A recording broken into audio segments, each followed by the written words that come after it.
ಈ ಒಂದು ಬರ್ತ್ಡೇ ಸೆಲೆಬ್ರೇಷನ್ನಲ್ಲಿ ನಾವೆಲ್ಲರೂ ಕೂಡ ಭಾಗವಹಿಸಿದ್ವಿ. ಮೊದಲನೇದಾಗಿ ಇವತ್ತು ಇನ್ನೂ 100 ಕಾಲ ಭಗವಂತ ಆಯುಷ್ಯ ಆರೋಗ್ಯ ಕೊಟ್ಟು ಇನ್ನೂ ಹೆಚ್ಚಿನ ಉನ್ನತ ಸ್ಥಾನವನ್ನು ಕೊಟ್ಟು ಕನಕದುರ್ಗಮ್ಮ ಆಶೀರ್ವಾದ ಮಾಡಲಿ ಅಂತೇಳಿ ಇವತ್ತು ಪ್ರಾರ್ಥನೆ ಮೂಲಕ ನಮ್ಮ ಪಕ್ಷಕ್ಕೆ ತಡೆಯಪ್ಪ ಯಾಕೆ ನಡುಗೆ ಬರ್ತೀವಿ ಮಾರೆ ಹೇಳ್ತು ನಿನಗೇನು ಸ್ಯಾಟಿಸ್ಫ್ಯಾಕ್ಷನ್ ಐತೆ ಎಲ್ಲ ಹೇಳ್ತೀನಿ. ಇವತ್ತು ಒಳ್ಳೆಯದಾಗಲಿ ಅಂತಂತೇಳಿ ನಾವು ಡಿ ಕೆ ಶಿವಕುಮಾರ್ ಸರ್ ಅವರಿಗೆ ನಮ್ಮ ಬಳ್ಳಾರಿಯ ಸಮಗ್ರ ಲೋಕಸಭಾ ಕ್ಷೇತ್ರದಿಂದ ಜನ್ಮದಿನದ ಶುಭಾಶಯಗಳನ್ನು ಬರ್ತ್ಡೇ ವಿಶಸ್ನ ಇವತ್ತು ಹೇಳ್ತಾ ಇದ್ದೀವಿ. ಇವತ್ತು ವಿಶೇಷವಾಗಿ ಆಂಜನೇಯಲವರು ಮತ್ತು ಅಧ್ಯಕ್ಷರು ಎಲ್ಲರೂ ಸೇರಿ ಯಾವಾಗಲೂ ಅಕ್ಷಯ ಪಾತ್ರೆ ಅನ್ನೋದು ಅಕ್ಷರ ದಾಸೋಹ ಅನ್ನೋದು ಇವತ್ತು ಅನ್ನದಾಸೋಹ ಅನ್ನೋದು ಕೂಡ ಇವತ್ತು ಭಾಳ ಪವಿತ್ರತೆ. ಇವತ್ತು ನಮ್ಮ ಕಾಂಗ್ರೆಸ್ ಸರ್ಕಾರ ಮೊದಲಿಂದ ಅಕ್ಷರ ಅನ್ನಕ್ಕೆ ಮಠ ಇದ್ದಂಗೆ ಒಂಥರ ಪ್ರಾಮುಖ್ಯತೆ ಕೊಟ್ಟು ಮಾಡಿರ್ತಕ್ಕಂಥದ್ದು. ಇವತ್ತು ಸುಮಾರಾಗಿ ಸಾವಿರಾರು ಜನಕ್ಕೆ ಇವತ್ತು ಅನ್ನದಾಸೋಹ ಮಾಡಿರ್ತಕ್ಕಂಥದ್ದು ಕೂಡ ಉಪದ್ರವವಾಗಿ ಭಾಳ ಸಂತೋಷ ತಂದಿದೆ. ಈ ಒಂದು ನೆಮ್ಮದಿ ನಮ್ಮ ನಾಡಿಗೆ ಮಳೆ ಬೆಳೆ ಸುಖವಾಗಲಿ ಅಂತಂತೇಳಿ ನಾನು ದೇವರಲ್ಲಿ ಕೂಡ ಪ್ರಾರ್ಥನೆ ಮಾಡ್ಕೊತೀನಿ. ಖಂಡಿತವಾಗ್ಲೂ ಇವತ್ತು ಹೈಕಮಾಂಡ್ ಕುಂತ್ಕೊಂಡು ಈಗಾಗಲೇ ಕೇರಳದ ಹೆಂಗೆ ಬಗೆಹರಿಸಿದ್ದಾರೆ, ಕುಂತ್ಕೊಂಡು ಹೆಂಗೆ ಒಳ್ಳೆ ತೀರ್ಮಾನ ಮಾಡ್ತಾರೆ. ಮುಂದಿನ ದಿನಗಳಲ್ಲಿ ಕೂಡ ನಾವು ಹೇಳಿದ್ದೀವಿ ಕೂಡ ಎಲ್ಲ ತಂಗಾಳಿ ಬೀಸ್ತತೆ, ನೀವು ನೋಡ್ಕೊಂತ ಇರಬೇಕು. ಎಲ್ಲ ನೀಟಾಗಿ ನಮಗೆ 28 ಮಟ್ಟ ನಮಗೆ ಅಧಿಕಾರ ಕೊಟ್ಟಿದ್ದಾರೆ. ನಾವು ಕುಂತ್ಕೊಂಡು ನಾವು ತೀರ್ಮಾನ ಮಾಡ್ಕೊತೀವಿ. ಹೈಕಮಾಂಡು ನಾವೆಲ್ಲ ಕುಂತ್ಕೊಂಡು ತೀರ್ಮಾನ ಮಾಡ್ಕೊತೀವಿ. ಎಲ್ಲರಿಗೂ ಏನೇನಿಲ್ಲ, ಬೇಸಿಗೆ ಬಂದ ಮೇಲೆ ಮಳೆಗಾಲ ಬಂದೇ ಬರ್ತತೆ. ಪ್ರಕೃತಿ ಕೂಡ ಆ ಪ್ರಕೃತಿ ಕಾಂಗ್ರೆಸ್ ಪಕ್ಷಕ್ಕೆ ಯಾವಾಗಲೂ ಪರವಾಗಿದೆ. ಅದೇ ಆಗುತ್ತೆ ಎಲ್ಲದು ಕೂಡ ಕುಂತ್ಕೊಂಡು.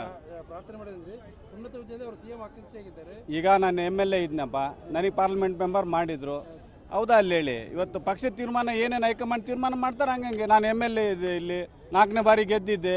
ಕೂಡ MP ನಿಂದಿರಬೇಕು ಅಂತ ಹೇಳಿದರು. MP ನಿಂತಿಗೆ ಹೈಕಮಾಂಡ್ ಏನು ತೀರ್ಮಾನ ಮಾಡ್ತಾರೆ ಅದನ್ನು ನಾವೆಲ್ಲರೂ ಶಿರ್ಸ ವಹಿಸಿ ಪಾಲನೆ ಮಾಡ್ಕೊಂಡು ಎಲ್ಲರೂ ಮಾಡ್ಕೊಂಡು ಹೋಗ್ತೀವಿ. 28 ಮಟ್ಟ ಮತ್ತು ಇಡೀ ಒಂದು ದೇಶ ತಿರುಗಿ ನೋಡೋಂಥ ಒಂದು ನಿಟ್ಟಿನಲ್ಲಿ ಏನು ಆಡಳಿತ ಕೊಡ್ತೇವೆ. ಇನ್ನೂ ಹೆಚ್ಚಿನ ಮಟ್ಟದಲ್ಲಿ ಜವಾಬ್ದಾರಿ ತೊಗೊಂಡು ನಾವು ಆಡಳಿತ ಮಾಡ್ತೀವಿ.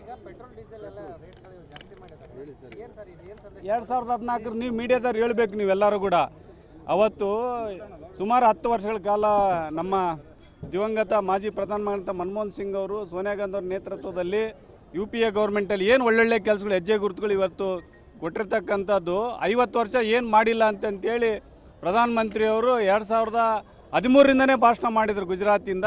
ತಾವು ಮೀಡಿಯಾದವರು ನಮ್ಮ ರಾಹುಲ್ ಗಾಂಧಿ ಅವರು ಹೇಳಿದ್ದಾರೆ, ಈಗ ನೀವು ಕೂಡ ಪ್ರಜಾಪ್ರಭುತ್ವದ ವ್ಯವಸ್ಥೆ ನೀವು ಹೇಳಬೇಕು. ಅಚ್ಚೇ ದಿನ ಎಲ್ಲಿದೆ ಇವತ್ತಿನ ದಿನ ಹೇಳಿದರು.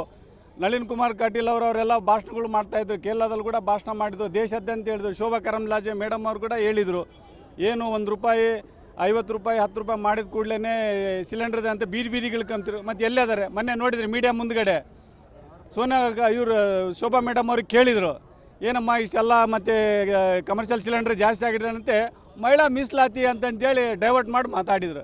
ಈ ಥರ ನುಡ್ಚಕ್ಕಂಥ ಒಂದು ಕೆಲಸ ಆಗಿದೆ. ನರೇಂದ್ರ ಮೋದಿಯವರು ತಮಗೇನು ಎಜುಕೇಷನ್ ಆಗಿದೆ ಅಂತಂತೇಳಿ ಇವತ್ತಿಗೂ ದೇಶದ ಮುಂದೆ ಇಡ್ತಾ ಇಲ್ಲ. ನಮ್ಮೆಲ್ಲ ಕೇಳಿ, ನಾವು 3 ಡಿಗ್ರಿ ತಗೊಂಡಿವಲ್ಲ. ಗುಲ್ಬರ್ಗ ಯೂನಿವರ್ಸಿಟಿಯಾಗಿ ನಾನು MCOM ಮಾಡಿದ್ದೀನಿ, BCOM MCOM ಮಾಡಿದ್ದೀನಿ, PG diploma business and saint Joseph college of business. ಈ ಥರ ಹೇಳಿ ಅವ್ರು ಹೇಳ್ತಾರೆ ಡೆಲ್ಲಿ ಇದರಲ್ಲಿ ಡಿಗ್ರಿ ತಗೊಂಡಿದ್ದಾರೆ, ಆಮೇಲೆ ಗುಜರಾತ್ ಇದರಲ್ಲಿ PG ತಗೊಂಡಿದ್ದಾರೆ ಅಂತೇಳಿ ಅಮಿತ್ ಶಾ ಅವ್ರು ಹೇಳ್ತಾರೆ. ಅವ್ರು ಹೇಳ್ತಾರೆ ಒಂದು ದಿವಸ ಪ್ರೆಸ್ ಮೀಟಲ್ಲಿ, ನಾನು ಯಾವುದೇ ಡಿಗ್ರಿ ತಗೊಂಡಿಲ್ಲ, ಜನ ಆಶೀರ್ವಾದ ಐತೆ, ನಾನು ಆಗಿದ್ದೀನಿ ಅಂತಂತೇಳಿ ಹೇಳ್ತಾ ಇದ್ದಾರೆ.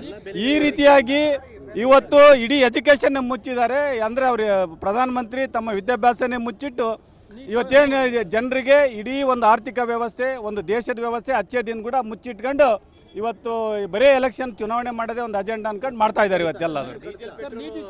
ನೀಟು ನೋಡ್ರಿ,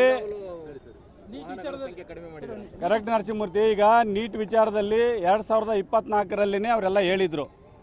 ಈ ಹಿಂದೆ ಕೂಡ ಅವರು ಕೆಲವೊಂದು ಘಟನೆಗಳು ಹೇಳ್ತಾ ಇದ್ರು. ಎಲ್ಲರೂ ಕೂಡ ಟೆರರಿಸ್ಟು, ಜಮ್ಮು ಕಾಶ್ಮೀರದಲ್ಲ. ಇವರು ಅಧಿಕಾರಕ್ಕೆ ಬಂದಮೇಲೆ 2014ಕ್ಕೆ ಬಂದಮೇಲೆ ಎಷ್ಟು ಅನಾಹುತಗಳಾಗಿದ್ದಾವೆ ಎಲ್ಲರೂ ಕೂಡ. ಒಂದು ಭಯೋತ್ಪಾದನೆ ಇಲ್ಲ ಅಂತಂತ ಹೇಳಿದ್ರು. ಮೊನ್ನೆ ಮತ್ತೆ ಪುಲ್ವಾಮಾದಾಯಿತು, ಪಾಲ್ಗಡ್ದಾಯಿತು, ಎಲ್ಲದು ಕೂಡ ಇವೆಲ್ಲದು ಕೂಡ ಅವರು ಒಂದು ವೈಫಲ್ಯದಿಂದ ಇವತ್ತೆಲ್ಲ ನಡೀತದೆ. ನೀಟ್ ಕೂಡ ಅಷ್ಟೇ 2024ರಲ್ಲಿ ಏನಂತ ಹೇಳಿದರು ಅವರು, ಇನ್ನೊಂದು ಸಾರಿ ಇಂಥ ಘಟನೆ ಮರುಕಳಿಸಲ್ಲ, ಅದನ್ನ ಜವಾಬ್ದಾರಿ ತಾಂತೀವಿ ಅಂತ ಹೇಳಿದರು. CBI ಕೊಟ್ಟಿದ್ರು. CBI ಏನಾಗಿದೆ ಇವತ್ತಿನ ದಿನ? CBI ಕೂಡ ಅದ್ರ ಬಗ್ಗೆ 2024 ಆಗಿರ್ತಕ್ಕಂಥದ್ದು ಏನು ಇಶ್ಯೂ ಆಗಿದೆ ಅದ್ರ ಬಗ್ಗೆ ಹೇಳ್ತಾ ಇಲ್ಲ. ಈಗ 2026ಗೆ ಮತ್ತೆ ಪ್ರಶ್ನೆ ಪತ್ರಿಕೆ ಸೋರಿಕೆ ಆಗಿದೆ. ಇವತ್ತು ಇದೆಲ್ಲದಕ್ಕೆ ಕಾರಣ ಪ್ರಧಾನಮಂತ್ರಿ ಅವರ ಒಂದು ಅಜ್ಞಾನ ಕಾರಣ. ಇದಕ್ಕೆಲ್ಲದಕ್ಕೂ ಕೂಡ ಜೊತೆಗೆ ಅನುಭವದ ಕೊರತೆ ಕಾರಣ. ಇವರು ಒಂದು ವೈಫಲ್ಯ, ಕೇಂದ್ರ ಸರ್ಕಾರದ ವೈಫಲ್ಯ ಕಾರಣ ಅಂತ ಹೇಳ್ತೇನೆ ನಾನು.